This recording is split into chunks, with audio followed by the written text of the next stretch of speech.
What'd you do to the little boy, Ed? Huh? What'd you do to him? I told you guys Edward hates kids. Yeah. He can't stand them. Nope. We're always live. Edward's probably the one who cut his freaking tongue out.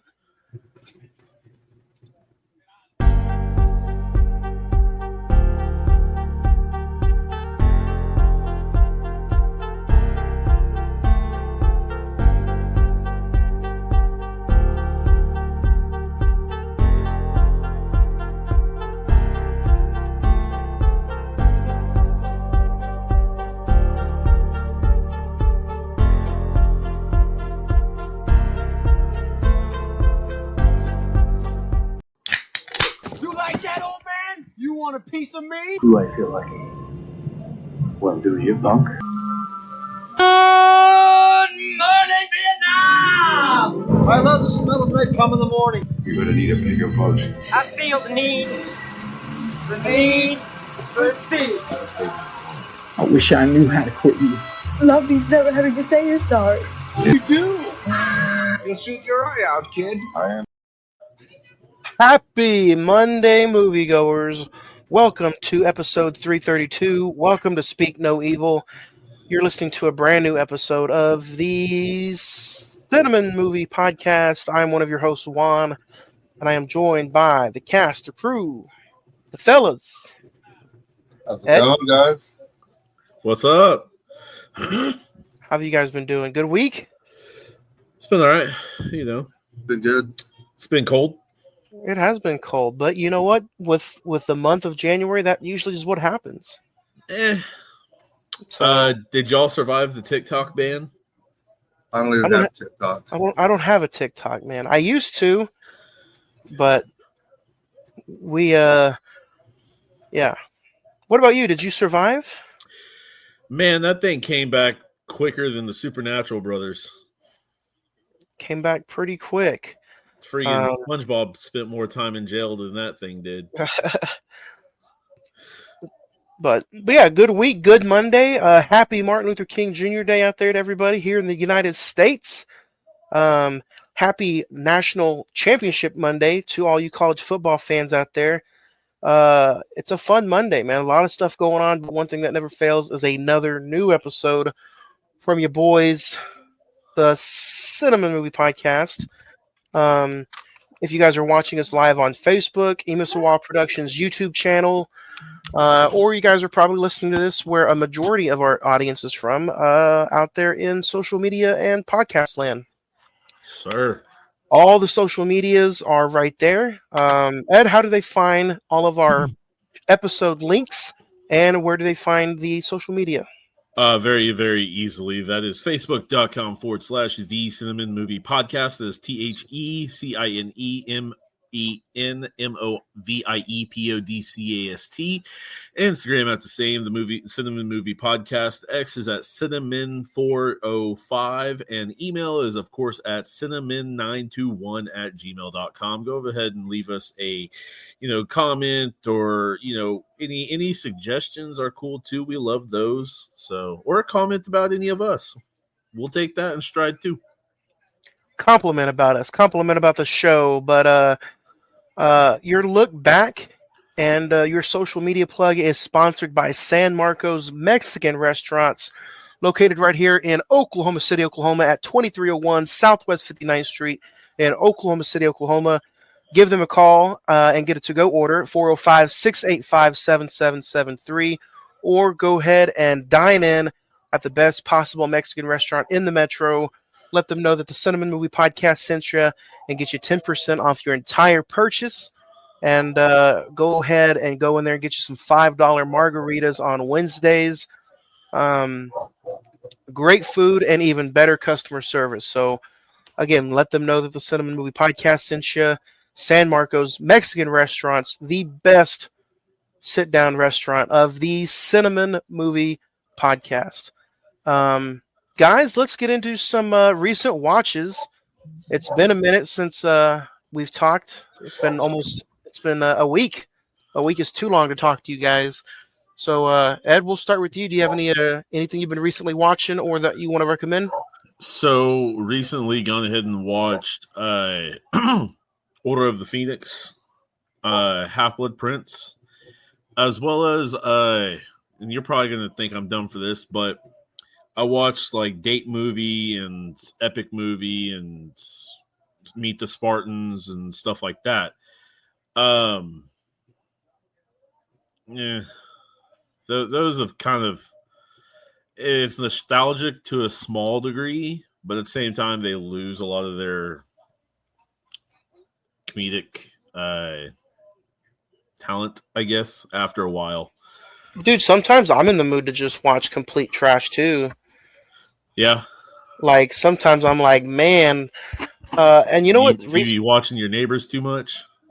I mean, not neighbors, but like, man, I've been in the mood sometimes to watch like just some comedies that I thought were funny. Like a few months ago, I was watching some Adam Sandler movies, and I'm like, man, these are not funny anymore at all. Like, what happened here?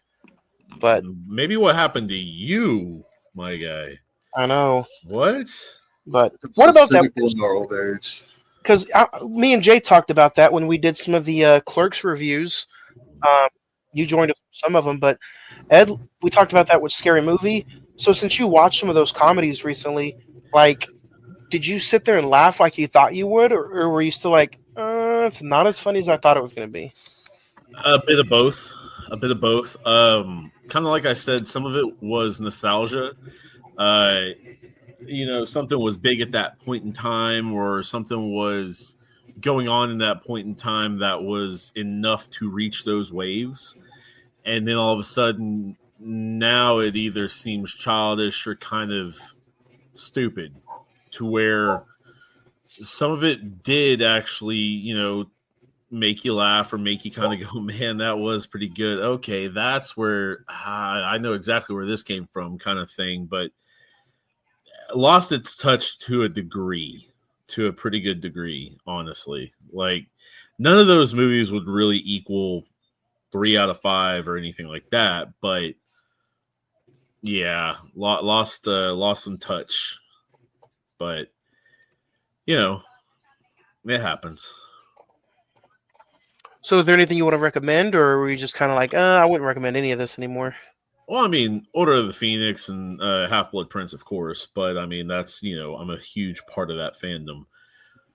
So there is that. But yeah, other than that, I ain't been doing too much. Been trying to study for a few things. So yeah. Nice. Jay, what about you, man? You check anything out recently that you want to recommend? I recently checked out the new Halloween trilogy. It started off good, but ended pretty badly. I thought the third one was pretty shit. The whole storyline behind the killer, the guy with the bad, that killed the kid and everything. I thought that whole storyline was dumb, was not needed.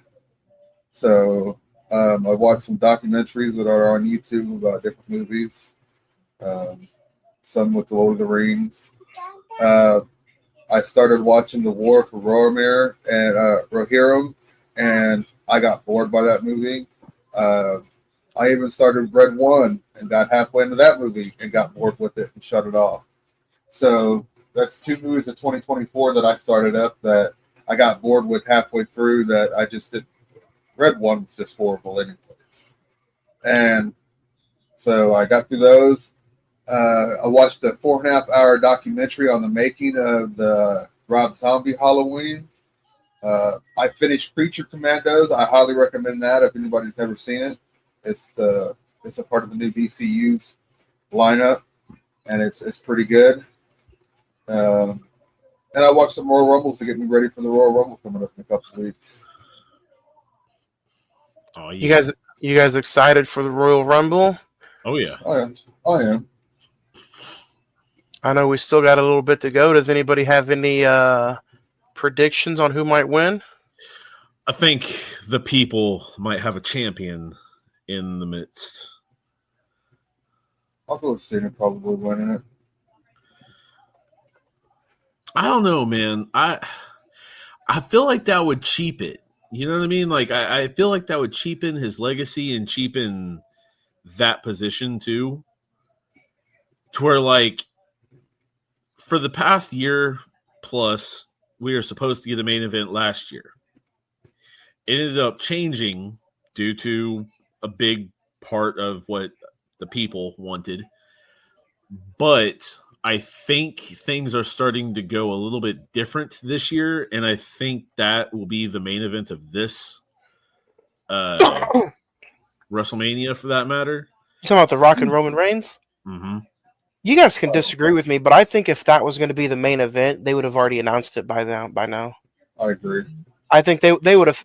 I think they need at least 6 months or a year build for those two, just like they did Rock Cena. Like that's too big of a pay-per-view match to just throw down with 90 days to go.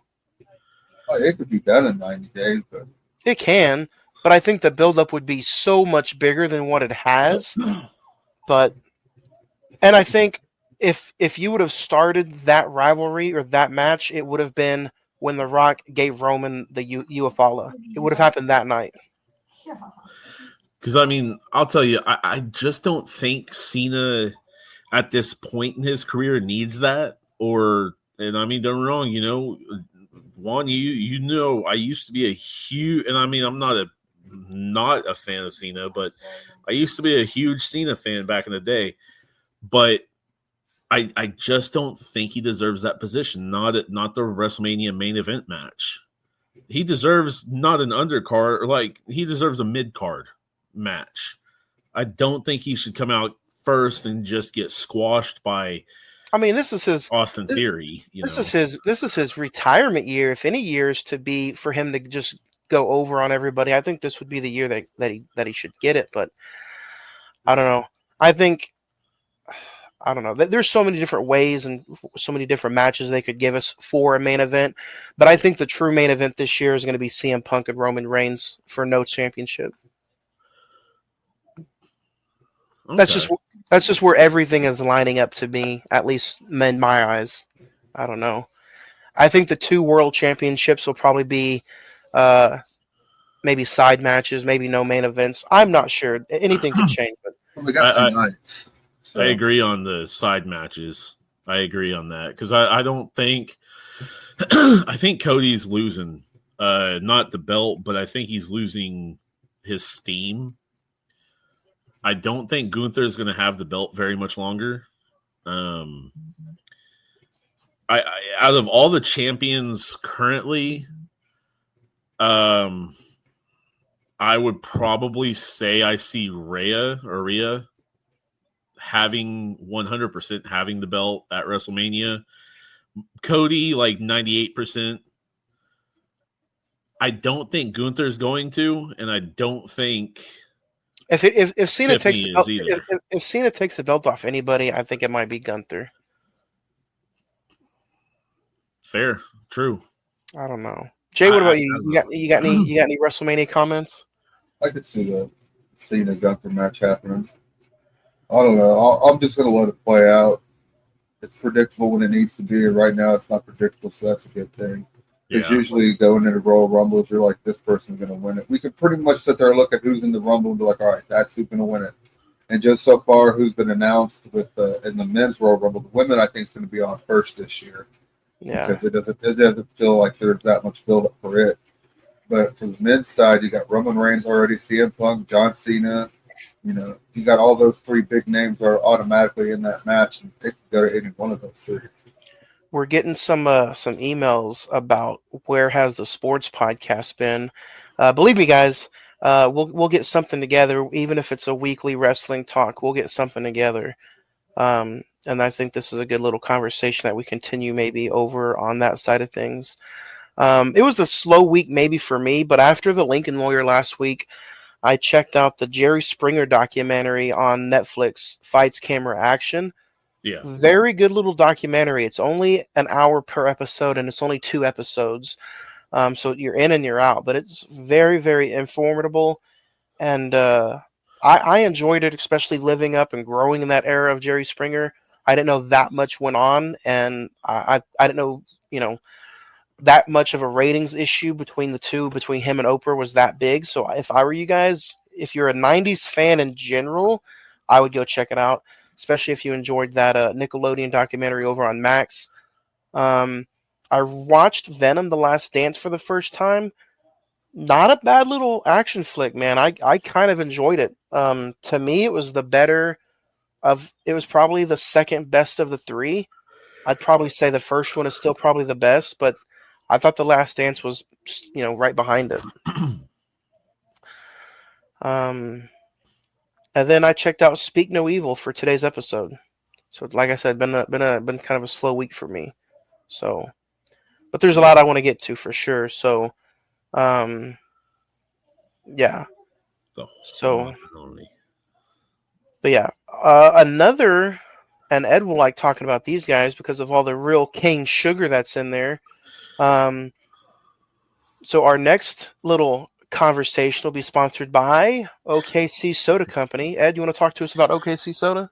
Oh yeah, of course. OKC Soda, they basically have,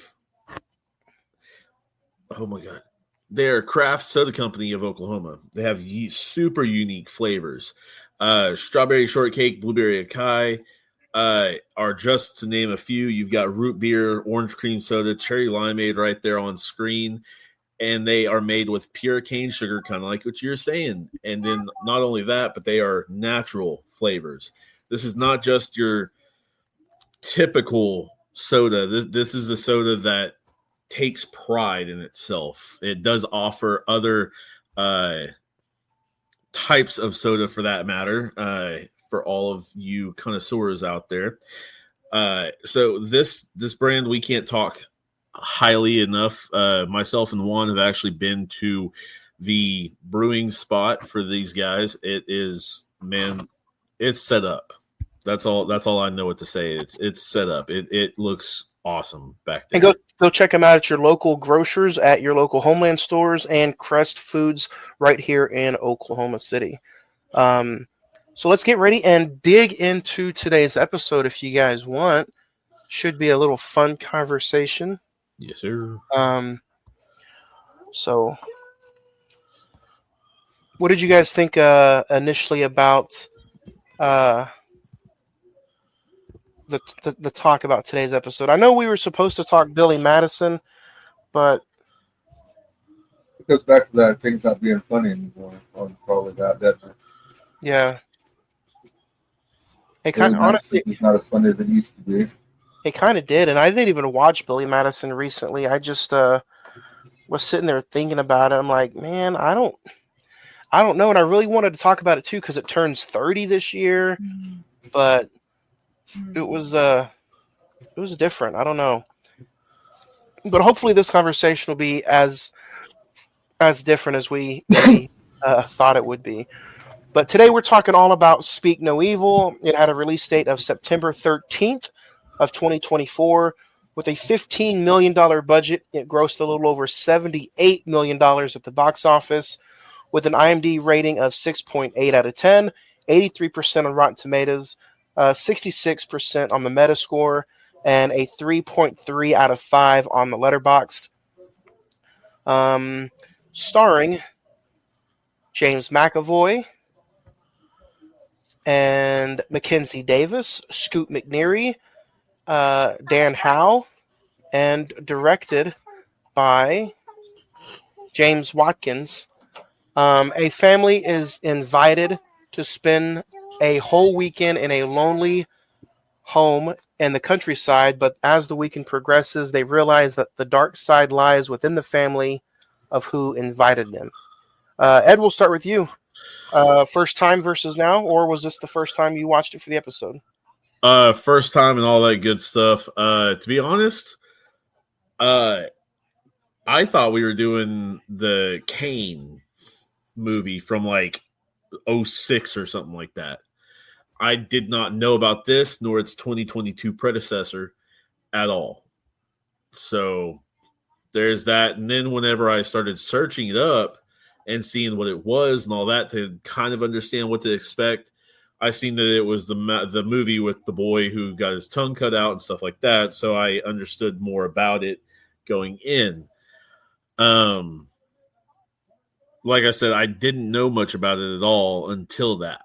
So That would be See No Evil. You didn't watch See No Evil, did you? No, Okay. no. But that's what I thought of whenever you whenever I seen just Speak No Evil instead of poster or something like that. I thought of that Okay. movie automatically. Um, so I got to see this in the theater last year. I think opening weekend. I had seen so many trailers for it, and I was like, not that bad. So I want to go check it out, and because the opening trailer reminded me of um, James McVoy's character in Split. So Um, I'm not the only one. so the trailer drove me into it. So I saw it opening weekend. First time watched, I thought it was absolutely different and stunning. I did not see the 2000. Was it 2002?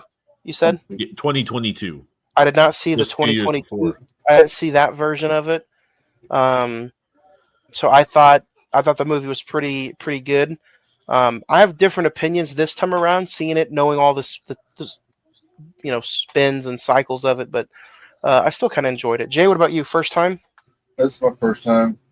It was I was all right with it. It was kind of mid, if you ask me. I'm the type of person some of the stuff that came across in the script and everything on how Homeboy was treating him and everything like that. I guess I'm just the type of person that I'd have just been out of there a long time before them. I don't even think I would have sat there and called him up and hung out with him after we got back. I really don't because you know I have a trust issue with people, and this is probably why. They're fucking psychotic murderers that take over your lives and shit like that. But I was just, I was with the movie.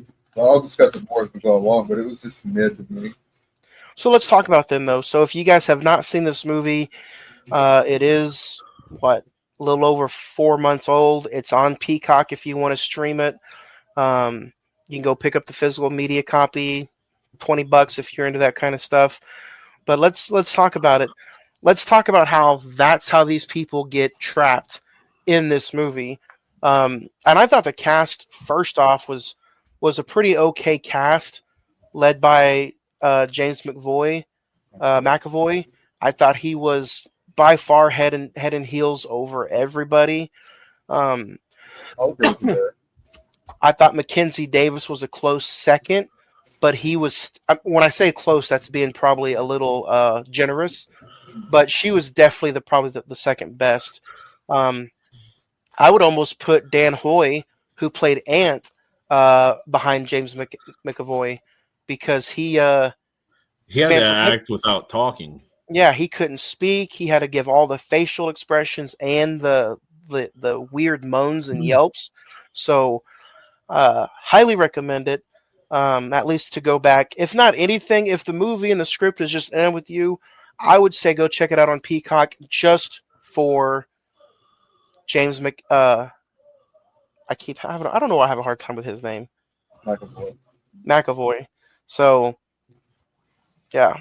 Well, the And reason why go ahead. the reason why I had such kind of issues with it, like I said, I have trust issues with people.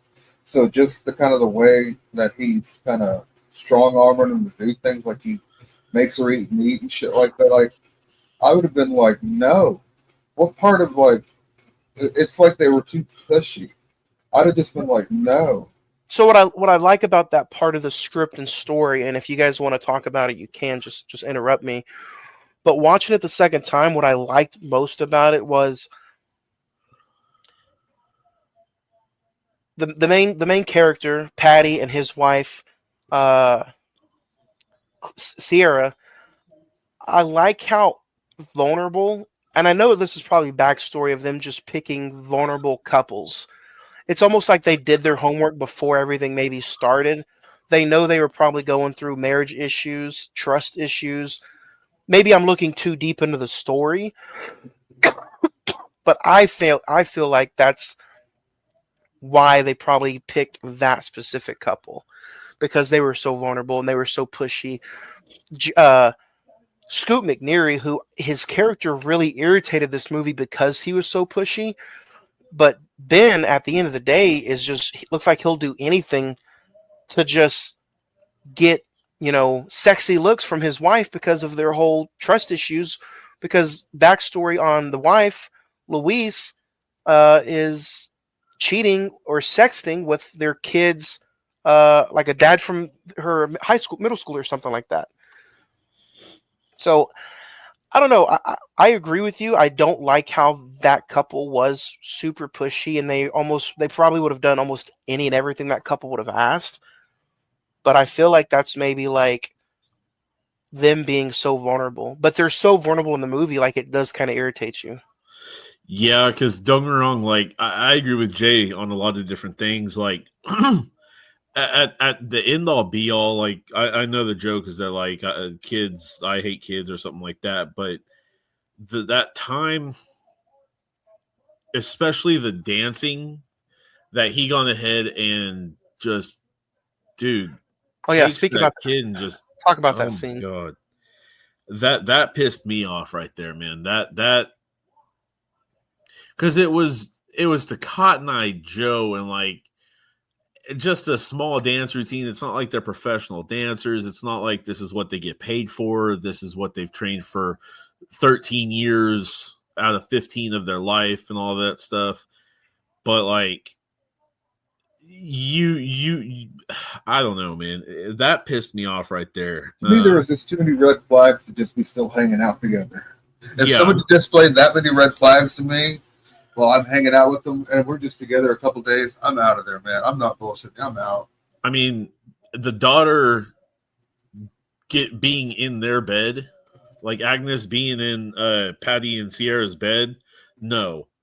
You You're could not even their aunt and uncle. You're not even a cousin or something like that. You're not my brother. No. you could even look at the scene before they even go to their house when they were still was it in Paris, or where were they at the first time they met? The first the first time they met, they were like wanting Agnes to get on the motorcycle, The moped, yeah. the Yeah. moped, and they're like, no, it's not safe, and he was just like, no, I insist. Like that's your first sign of hey. Well, that right there is also the first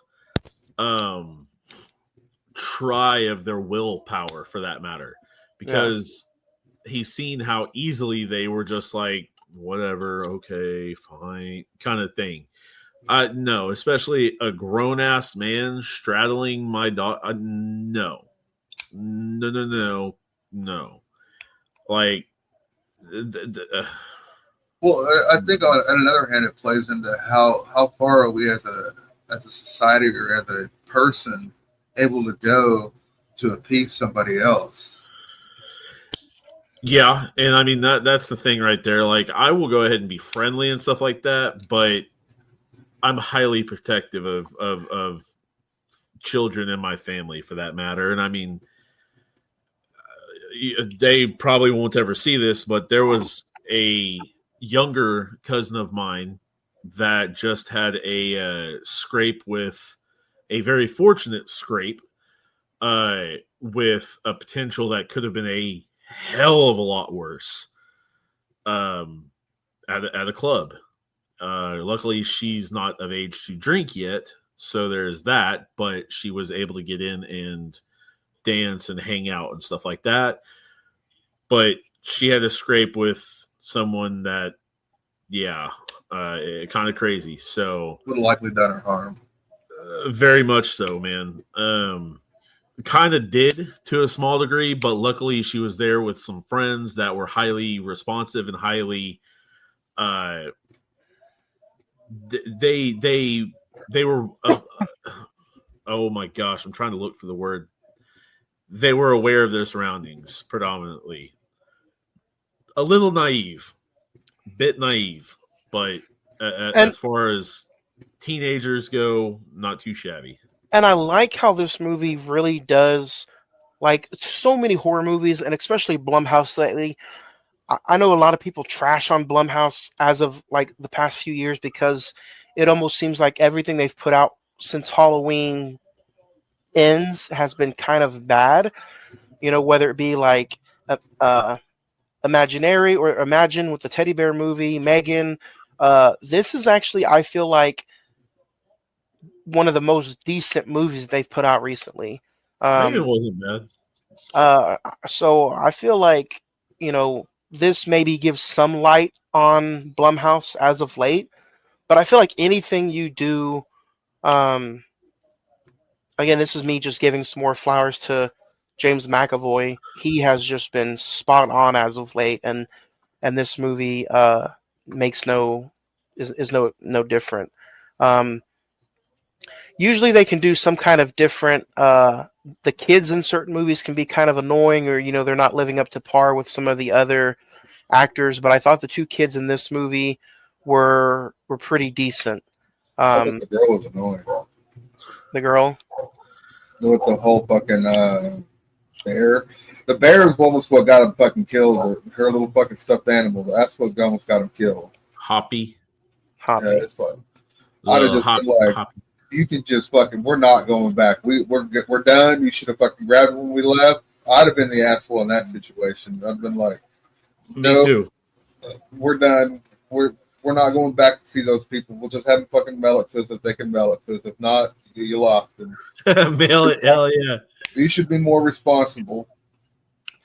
So yeah, so going back and rewatching it the second time, those are definitely some scenes that I'm like, okay, I see why they needed to be put in there to keep the family there, but I would have tried to write some other excuse to keep going back. Again, I know this movie is, from what you said, Ed, this is based off of a direct remake, right? Yes, from 2 years prior. Um, Same name. and Yeah. I feel like the actor who played, or Scoot McNairy who played him in this movie, like I feel like that is maybe. What'd you guys think of him? Hold on 1 second. Hold on to this picture for a second. You look at both of those boys right there. And I'm not trying to bash on Scoot or anything like that, but the difference of rage flowing through either of them, like, he's afraid of himself. He's afraid of what he's got. That's why he's got the eyes closed and all that, and he's going from this to an angle. James, on the other hand, or Patty in this, that's some serious rage right there. That's some predatorial rage. And that's one thing that James is amazing at. Like you mentioned earlier in Split, like I said, I'm glad I wasn't the only one who thought of that. But I mean, he's got the chest more out. He's got the neck thickly, just veins and thick neck, and just. While you're talking about his thickness and veins, I was thinking, like, do you think they did that casting because of they needed somebody who was just probably so much more of a. I'm not want to say he looks weaker, but pushover. Like, yeah, I'm agree with you. He was a pushover. He was very weak. He's a weak-willed person. He just seemed like life had defeated him, so he was just like, what the fuck? He's just like, whatever. Because he's the one they have to convince at the end to get to leave. He's the one that they have to convince to leave. The little girl, the mom, they all want to fucking go because shit's not adding up, but he just wants to continue staying. It's just like... Which, I mean... I've been depressed and at the end of my rope where it's just like, I'm just like, fed up with everything, and I'm just done with everything. But even I still had enough in my brain to see red flags. I was still aware enough to see red flags being, if I would have seen some of the shit that Homeboy was pulling off, I would have been like, no.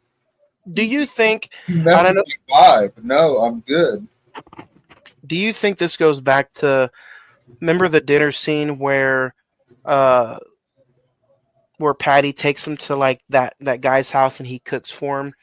Do you and they kind of were messing with Ben and Luis, like how they were kind of role playing sexually. You think Ben was so weak minded, physically, sexually, mentally, that he was like, maybe if I'm just in it with this dude, he'll let me chop a swap at his wife. I didn't see that. I'd say no, but I could understand where that comes from. He was just so he was just not oozing anything at all. And it's like, and I know this is probably looking at it too deep, but rewatching it today, I was just like, man, if they really wanted to put some kind of shocker in this movie, I feel like there was no deaths besides the two bad people, or the three bad guys. That's, again, spoiler alert. But if they could have done this scene right here too, is where kind of you get the whole scene of how really messed up this marriage is and how vulnerable they are, but how much of a pushover he is. This is the scene where you really kind of find out what goes on between the two married couples, or between the married couple. But yeah, and I mean, I almost feel like the husband should have been the one casualty. What do you guys think? It's possible. I'd agree there. He just seemed too. He was, like I said, I've been down and depressed. I've been at the deepest end of the pit. But even in my pit, I still recognize red flags, and I still recognize when people were doing shady shit to me. But he just seems so weaker than that. I don't know what his deal is. I don't know if that's his normal, way.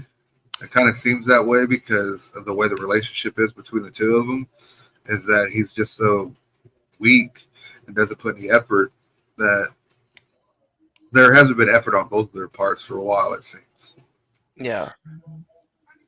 And it made me feel like there's so many scenes where you're just like, come on, guys, get Agnes out of there. The scene where they just leave him with a random school teacher when they go out to that dinner.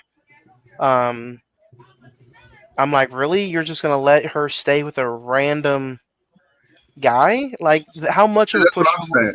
How much of a pushover could Ben really be? They both buckled. Yeah, and that's why I'm like, man, I really. I mean, it's just a movie, but I'm like, yeah, I really wish Ben was the one casualty.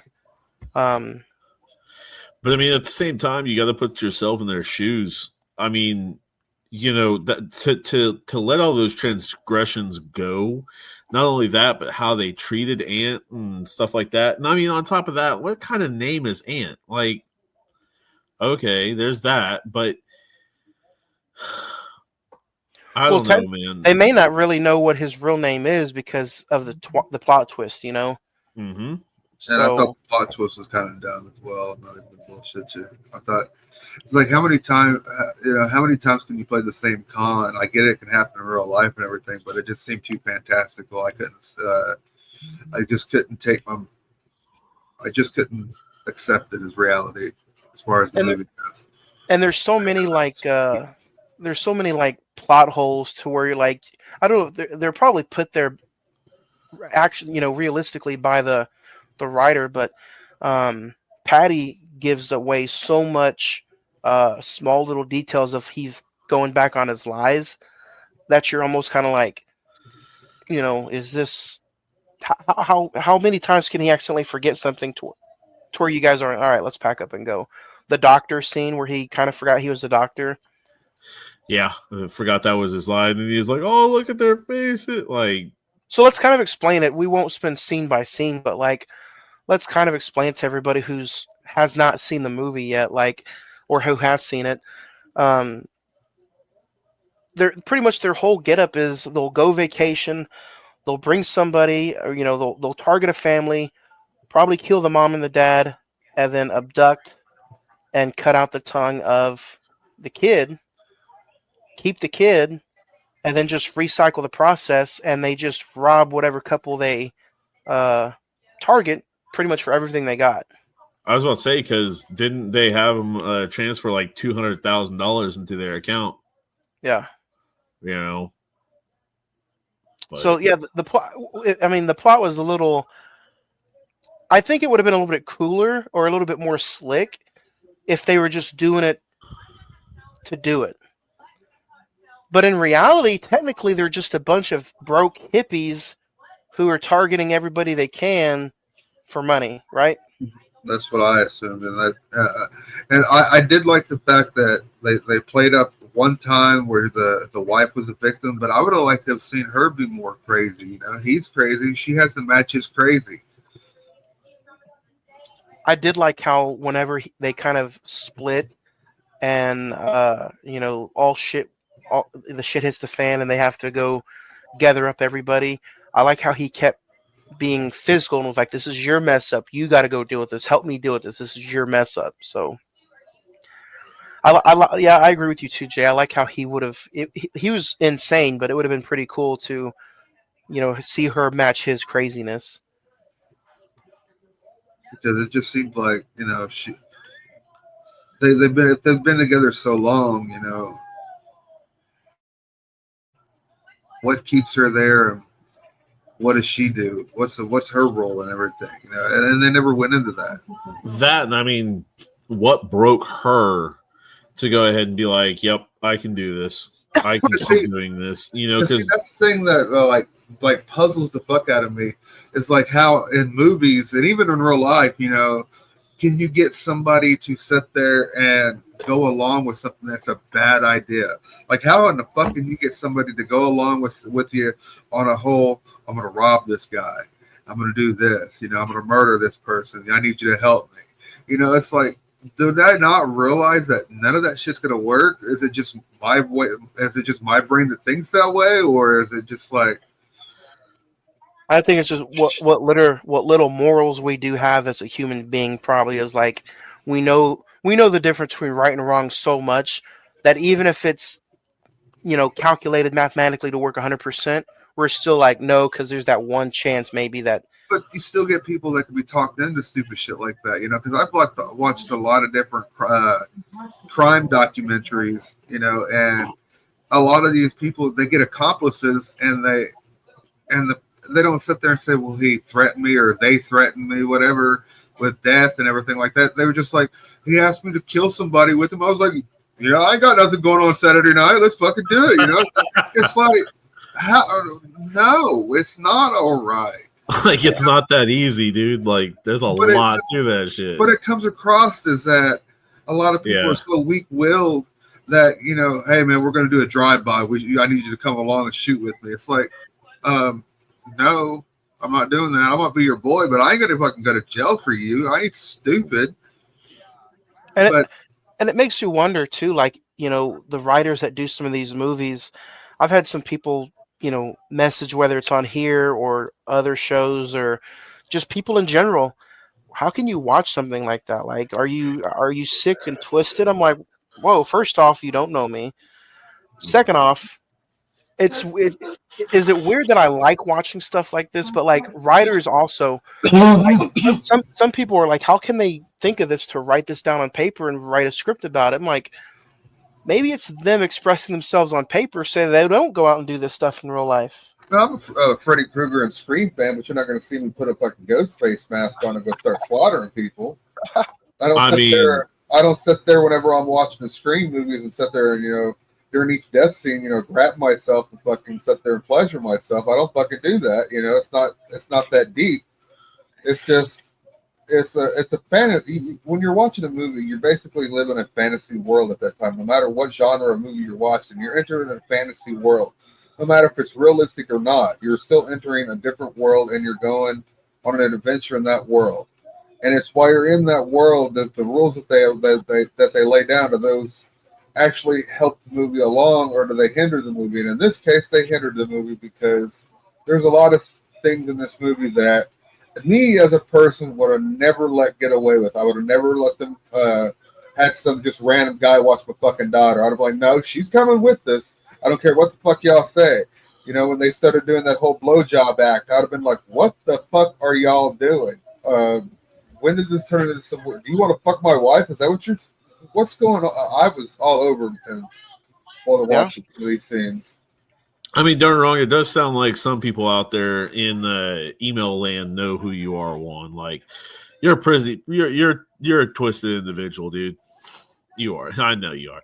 No, exactly. Don't get me wrong. It's an expression of art. It's the same thing as like looking at paintings and pictures and listening to music. Just because I listen to a lot of gangster rap or a lot of like heavy metal doesn't mean I'm like worshiping deities or out, selling rocks with my crew that, all like not doing it, bro. Like, just because I listen to trap music or just because I listen to people who sell stuff or used to sell stuff or used to shoot or used to bang everybody's mom on the block or something like that doesn't mean I'm doing it. I just find it funny or I find it a good story or something like that. If you find it a good story, it is what it is. I mean, they're wrong. There's so much more. Yes, this has a little bit of whatever to it, but there's so much worse out there. I'm sure at least two of us for sure have seen like Human Centipede or I Spit on Your Grave or something like that. You know what I mean? Like, those are some movies from dark thoughts. Hostile, dark thoughts. There's a lot of different things out there that are way worse than this. Barney. Barney had a lot behind the scenes going on, bro. But What'd you guys think of the trophy room scene where staff all the pretty much like trophy room. I mean, that's what it is pretty much. All the evidence that can tie them up pretty much for life. Did you guys think that was a pretty weird scene? I thought it was a creepy scene. I always find that. Go ahead, Jay. I was going to say, if you know anything about serial killers and or their motives, is they always keep a trophy. They always keep something to remind them of what happened. And in their case, they like you said, they're kind of dirty hippies. They just kind of live off what they find, and that's what I think they're doing. That when they have all the luggage and all the stuff that the people bring with them and everything, that's their prize, is that they get to keep after the fact. Yeah, I was about to point out the same thing too. Honestly, whenever they're taking pictures, it's not. Oh, they took a picture with that camera. There's some weird detail about that camera, is because that camera was one of their victims' camera, and they're just using it because they killed him and stole it from them. There's those type of things. You can add those type of layers you could add to the movie. But, well, I mean, you even got someone in real life like Dahmer who did what he did. As sick as that is, or Ed Gein who done a lot. That was incredibly out of this world kind of stuff, and not in a good way either. If I could point out one thing about this movie, is I really did enjoy how so many horror movies today are just flirting with you with jump scares and blood, guts, and violence. This movie has blood, guts, some bloody scenes at the end, and yeah, it's got violence. But I like how this movie didn't have to sell you on jump scares, witches, and paranormal stuff. To me, even though this is a remake, I thought at least the first time around, I thought it was kind of a breath of fresh air compared to some of the other horror movies out there. Where do you guys think this lines up with some of the horror movies from today's atmosphere? I don't really consider it a horror movie in a weird way. I consider it more of a thriller once you get into it. It would depend. I mean, it's not necessarily. It's not a Nosferatu, but it's not. Oh no, but it's more of a psychological thriller or psychological horror. Yeah, agreed. I get that. Because a lot of it, there's the violence that would kick in. There's really not much violence in it at all, if you want to be technical. There's only the whenever he's chasing dead at the end and everything like that, and then when the kid bashes homeboy's brains in. That was a pretty cool scene. I thought that ending was kind of stupid to have the little boy do it. I don't know why. It just felt stupid. But I can understand it. It felt off, but I kind of also understood it on the level that, the kid did see his parents be murdered and butchered, and he's been he's been tortured. He's been tortured the entire time, and so now he's getting his revenge. It's just, because I mean, he got his tongue cut out. He can't speak to nobody. He's been left to get abused hard by that family. Wow. No one saved him. No one came for him. No one, until these people. And then he was like, maybe these people, can drag me out of here. And essentially, you never know, like, if something like that happens to somebody, I know you can survive and get back into the real world, but essentially, their life is maybe taken forever with not being able to speak and all the dramatic stuff they probably went through. But, yeah, maybe he hit him a little too much, too many times with the rock. It felt like whenever Corey Feldman was killing Jason in number 4, it just felt like it went on for a little bit too long. I'm like, okay, I guess this is how we're going to end it. And even whenever, I guess it was to show that the kid out of all people had enough of their bullshit, that even whenever things were going down and they were being hunted down to be killed, they were still kind of pushovers.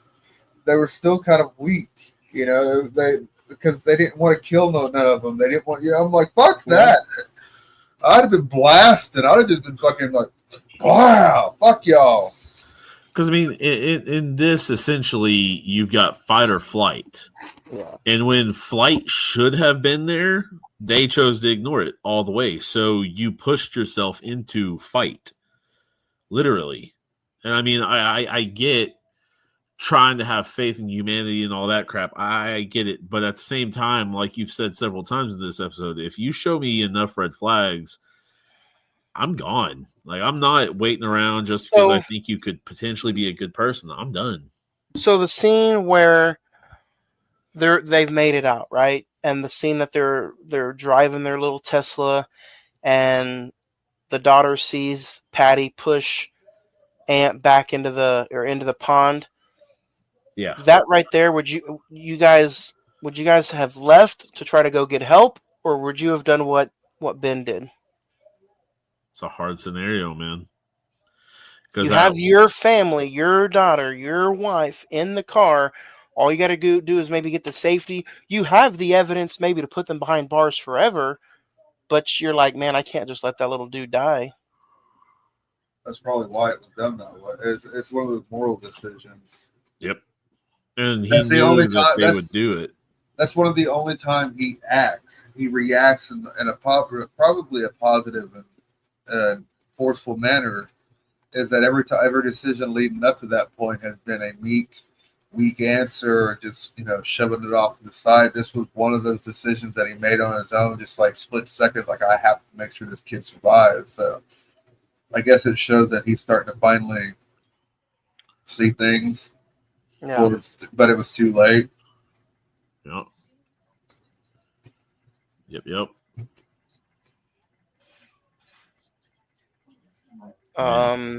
Man. Yeah. No, but I like, again, I gotta throw some light out there for this, because it's just different. I don't know. Nothing paranormal coming after you. Nothing. No, the movie's not solely based on jump scares or anything like that. So I don't think this it has based on a lot of psychological as well as moral. Yeah. Best questions more than anything. So we talked about some different scenes out there. There's so many different scenes we didn't get to touch on, but for this movie being an hour and 50 minutes, let's talk about pacing before we get the favorite scenes. Did it feel like an hour and 50 minutes, or what do you guys think? To me, I feel like there were so many scenes that to me it kind of just flew by. I was, like I said, once the red flags started kicking off and they didn't go anywhere, and there just kept being more red flags that would have sent me home, that would have sent me packing. Especially after finding out my kid was in bed. Like, my kid was in bed with you guys. Like, what the fuck is that all about? And the dad just completely just like, oh, it must have been something. It's like, no. And the wife played it correctly. It was like, no, you don't. No, what the? And then when they gave the explanation, it was like, I don't care. You wake me up. You don't fucking take my kid. You put him in bed with you. No. Like, I get the whole thing of, miscarriage and stuff like that. I get that. But at the same time, this is a not your child. This is not your family.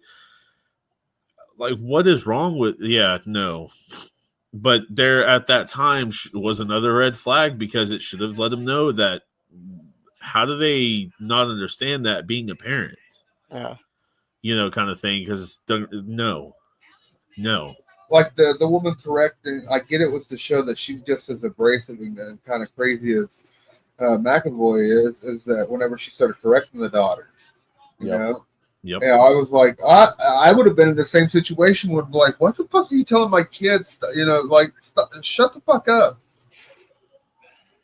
Yeah. This movie is so like just it's honestly just very detailed. If I had to pick out a favorite scene, it would be probably mostly led by McAvoy, but like man, his detail of acting and this film's detail of just correction or everything in between is pretty good.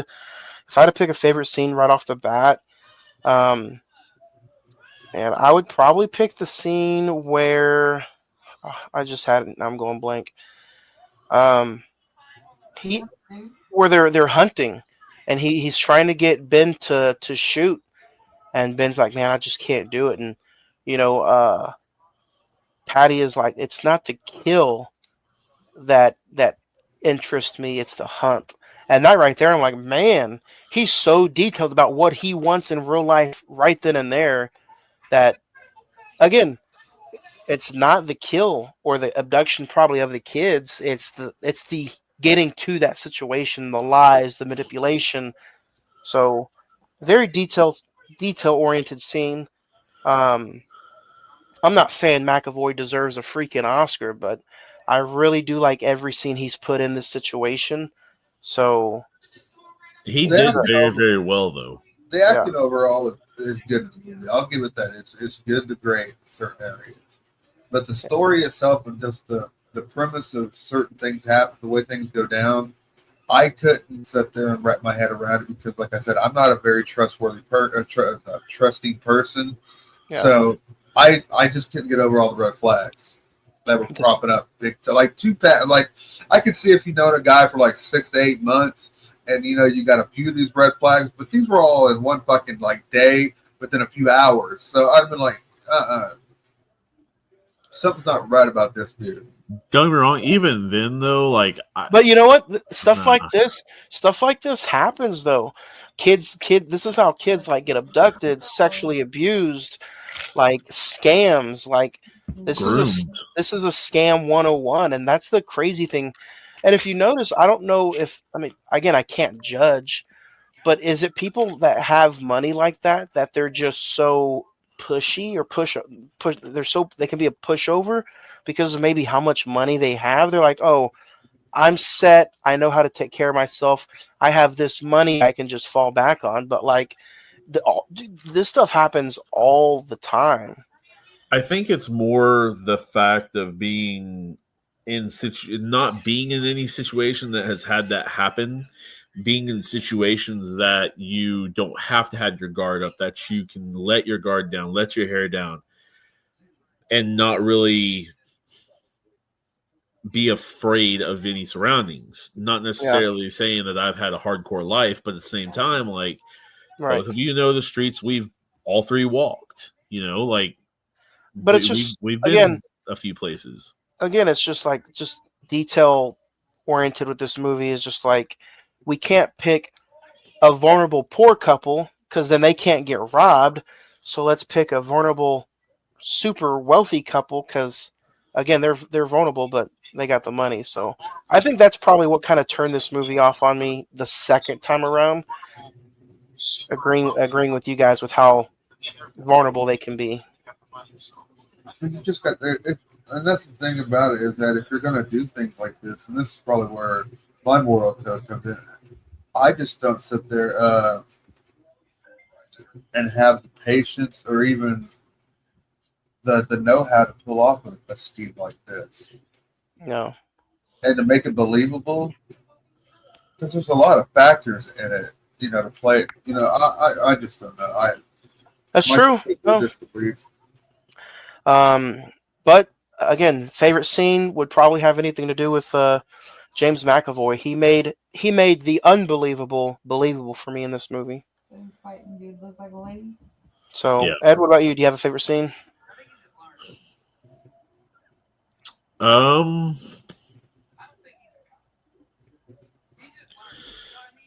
I would probably say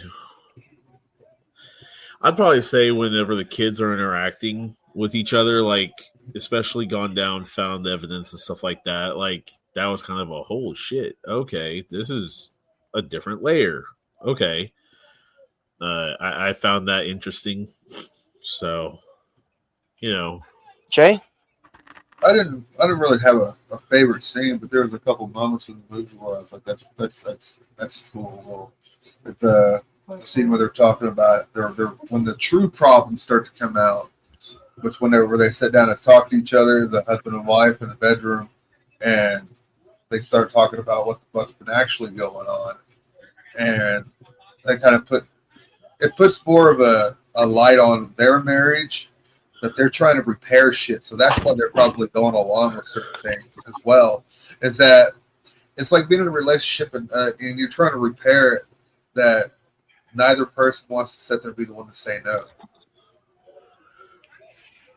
And you just kind of like go on with life. You're just like, they're okay with it. I'm okay with it. So if they're okay with it, I'm okay with it. So that's where. But that's the one scene I did like was the scene where they're in the bedroom talking and the truth all comes out. Star rating for Speak No Evil. I'll go first. When I walked out of the theater, I gave this movie a 4. I was really enthused by it. Loved it. The twist had me. Rewatching it, there wasn't that it factor anymore. Knowing the plot twist and knowing the ending and the scene and stuff like that. So my star rating is always big as far as like rewatchability goes. If it doesn't have good rewatchability, the star rating is not going to be very high. Still decent for me though. James McAvoy saves it. I love his skills in this movie, so it saves it for me. So I'm going to give it a 3 out of 5. It's on Peacock, so go check it out. Still, his skills is what makes this movie pretty watchable again the second time around. So, Jay, what about you? I'll go 3 as well. Like I said, I had a lot of red flags that went off that would have turned me away instantly as a person. So I had to suspend my disbelief a lot more than some of you might have. Ed? I'd say 2.5. It was good, but it just wasn't something that I'm going to be highly interested in to watch anymore. James McAvoy did great. David Hugh, however you pronounce it, or Dan Hugh, however you pronounce his last name, did good, but I don't know, man. It's just not mine. This Thursday, join us over on Friday the 14th podcast. This Thursday, as we review The Mean One, see what happens when the Grinch comes for more than just your Christmas tree. So check that review out. It'll be this Thursday, January 23rd, over on Friday the 14th podcast. We review The Mean One. Next Monday, we review Heretic, the latest A24 psychological thriller, horror movie, whichever one you want to put that category in.